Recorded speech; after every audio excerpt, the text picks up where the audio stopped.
Definitely ಅವರು ಅಂದರೆ ದೇವರು ಧರ್ಮದ ಹೆಸರಲ್ಲಿ ಅಥವಾ ಬೇರೆ ಯಾವುದೇ ಹೆಸರಲ್ಲೂ ಆ ಥರದ್ದೊಂದು ಕೆಲಸ ಮಾಡೋದು ಅದು ಡೆಫಿನೆಟ್ಲಿ ಖಂಡನೀಯ.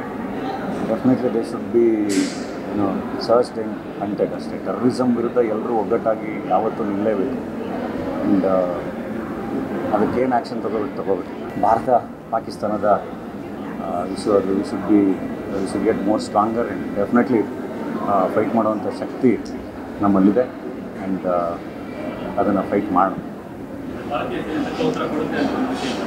ಖಂಡಿತ ಇಷ್ಟು ವರ್ಷಗಳ ಇದರಲ್ಲಿ ಪ್ರತಿ ಸರಿನೂ ಒಳ್ಳೆಯ ಉತ್ತರ ಕೊಟ್ಟಿದ್ದೀವಿ. ಖಂಡಿತ ಈ ಸರಿನೂ ಕೊಡ್ತೀವಿ.